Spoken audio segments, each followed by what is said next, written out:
दोस्तों नमस्कार। मेरा नाम है मनोज और आप लोग बने हुए हैं स्टडी पॉइंट के साथ ए फैमिली ऑफ लर्निंग।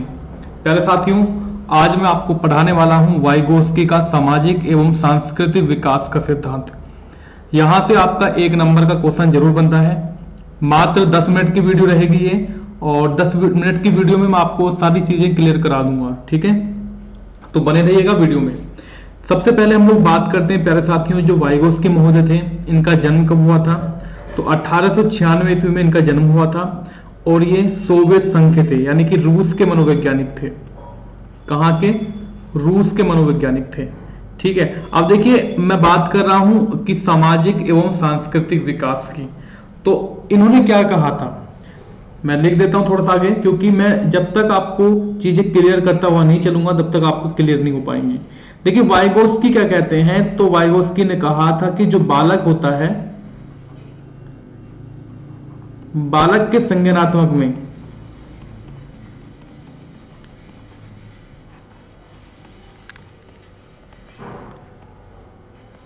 जो बालक का संज्ञानात्मक विकास है, इसमें किसकी भूमिका होती है दोस्तों? समाज की भूमिका होती है। ठीक है, और संस्कृति की भूमिका होती है। इतना आप लोगों को ध्यान रख लेना है। किन्होंने कहा था? वाइगोस्की महोदय ने कहा था कि जो बालक के संज्ञानात्मक विकास में समाज की और संस्कृति की, दोनों की बहुत ही महत्वपूर्ण भूमिका होती है। इन्होंने यह भी माना था कि भैया जो बालक है, मतलब बालक कुछ भी सीखता है, बालक दूसरों की मदद लेकर सीखता है।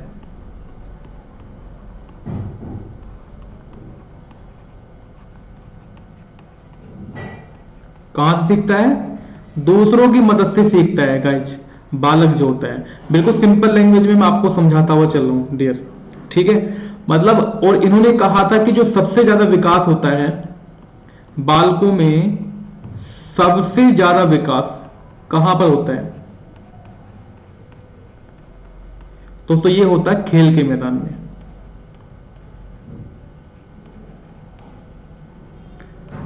किनके अकॉर्डिंग? अकॉर्डिंग टू वाइगोस्की महोदय। ठीक है, अब देखिए इतना तो इन्होंने कह दिया। अब बात आती है कि जो इन्होंने सिद्धांत दिया था सांस्कृतिक और जैव सामाजिक विकास का, तो इसको इन्होंने 2 भागों में डिवाइड किया था। जैसे मैंने आपको थंबनेल पर बताया होगा कि मैं आपको पढ़ाऊंगा जेपीडी, तो जेपीडी के बारे में मैं आपको बता देता हूं। देखिए पहला जो था आपका वो था जेपीडी। ठीक है, दूसरा जो दिया था इन्होंने वो दिया था इसके फोल्डिंग। लेकिन जो जेपीडी था वो भी इन्होंने 2 भागों में डिवाइड कर रखा था। पहला कौन सा था? पहला था निम्नतर सीमा, निम्नतम सीमा। ठीक है, और दूसरा जो था दोस्तों यहां पर दूसरा इनका वो था उच्चतर सीमा।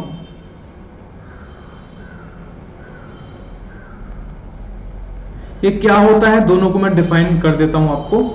ठीक है, अब जो इसके फोल्डिंग था इन्होंने 4 भागों में डिवाइड किया था, 1 2 3 एंड 4। ये कौन कौन से थे वो समझ लेते हैं। पहले मैं आपको समझा देता हूं जेपीडी होती क्या है।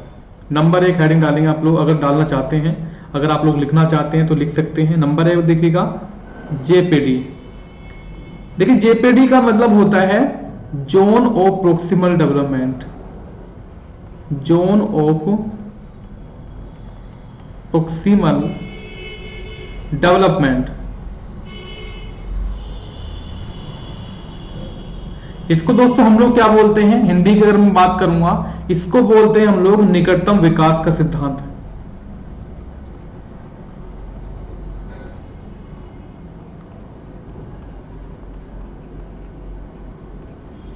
क्या बोलते हैं? निकटतम विकास का सिद्धांत प्यारे साथियों इसको बोला जाता है। ठीक है, अब जो जेपीडी है मैंने क्या बताया था, इसको 2 भागों में डिवाइड कर रखा था। कौन कौन सी थी? पहला कौन सा था प्यारे साथियों? पहला था यानी कि ए नंबर था आपका निम्नतर सीमा, है ना, यानी कि इसको बोलेंगे हम लोग लोअर लिमिट।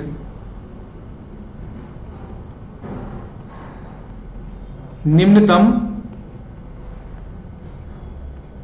सीमा, ये काफी इंपॉर्टेंट है, आप लोग इसको इंपॉर्टेंट की कैटेगरी में लेकर आएंगे।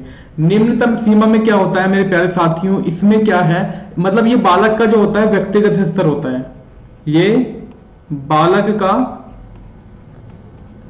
व्यक्तिगत स्तर है, ठीक है। यानी कि यहां पर जो बालक है किसी की सहायता नहीं लेता, स्वयं कार्य करता है, किसी की सहायता नहीं लेता, सहायता नहीं लेता, कहां पर, लोअर पर, इतना ध्यान रखना।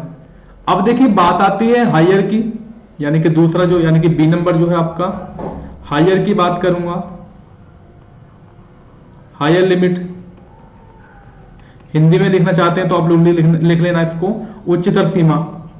इसमें क्या होता है दोस्तों, इसमें बालक जो है किसी काम को करने के लिए, किसी कार्य को करने के लिए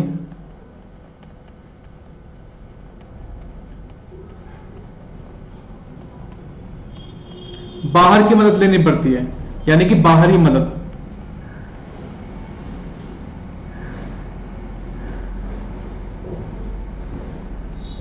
बच्चा जो है यहां पर बाहरी मदद लेगा, यहां पर जो आपका हायर लिमिट है ना। बस इसमें थोड़ा सा डिफरेंस यही रखना आप लोग देखिएगा।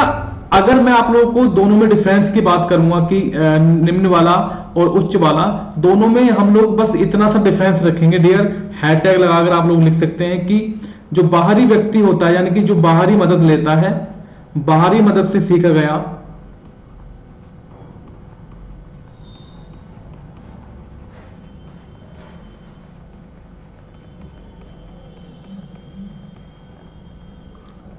अच्छे से कार्य कर पाएगा, ठीक है, अच्छे से कर पाएगा, क्योंकि भाई उसको जो है ना बाहरी मदद मिल रही है ना। चलो ये तो होगी हमारी जेपीडी की बात। इसके बाद करते हैं हम लोग इसके फोल्डिंग, बस छोटा सा, ये ज्यादा नहीं बचा आपका दूसरा नंबर, आपका इसके फोल्डिंग। मैंने आपको बता दिया था इसके बारे में कि क्या क्या है, इसमें 4 पॉइंट है। इसके फोल्डिंग क्या होता है दोस्तों, ये जो प्रक्रिया होती है वो 4 स्तर में पूरी होती है। मैं यहीं से आपको डिफाइन कर दे रहा हूं, देखिएगा। नंबर 1 स्तर क्या रहेगा आपका, नंबर 1 स्तर ये रहेगा कि सबसे पहले दूसरों से मदद देना, दूसरों से मदद लेना यहां पर, ठीक है। अब जो दूसरा नंबर आएगा आपका, दूसरा वाला, इसमें क्या होगा, स्वयं समझेंगे हम लोग, मतलब पहले हम लोगों ने किया दूसरों से मदद ले ली, फिर क्या किया हम लोगों ने, फिर स्वयं समस्या को समझ लिया,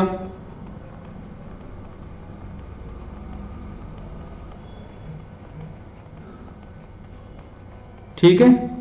दूसरे में हम लोगों ने समस्या को समझ लिया। अब बात आती है तीसरे नंबर की दोस्तों, जब हम लोगों ने समस्या को खुद से समझ लिया है तो हम लोग क्या है, अपने समस्या को सोल्व कर पाएंगे, ठीक है। समस्या को हम लोग क्या कर पाएंगे, स्वयं हल कर पाएंगे, स्वयं हल कर लेंगे। अब जो फोर्थ रहेगा आपका, फोर्थ नंबर, जब हम लोगों ने समस्या को मतलब खुद से स्वयं कर लिया, याद कर लिया इसको, मतलब ठीक कर लिया, तो हमें क्या आ जाएगी, निपुणता आ जाएगी, हमें क्या आ जाएगी, निपुणता आ जाएगी। और अगर हम लोगों में निपुणता आएगी प्यारे साथियों, तो हम लोग क्या कर सकते हैं, दूसरों की मदद भी कर सकते हैं, दूसरों की मदद भी कर सकते हैं हम लोग।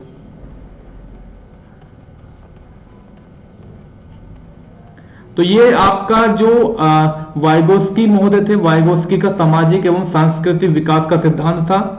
बहुत ही सिंपल तरीके से मैंने आई होप आपको समझा दिया होगा और आप लोगों के समझ में भी आ गया होगा, ठीक है। और जिस भी मनोवैज्ञानिक का आपको सिद्धांत समझना है वो आप लोग कमेंट सेक्शन में लिख सकते हैं। बाकी दोस्तों मैं आपको सभी सिद्धांत कराऊंगा, जीन पियाजे हो गया, कोलबर्ग हो गया, स्किनर हो गया, बाकी सबके कराऊंगा, ठीक है। अगर वीडियो पसंद आई हो तो लाइक कर देना, पहली बार चैनल पर विजिट करो, सब्सक्राइब करना बिल्कुल ना भूले। Thank you so much.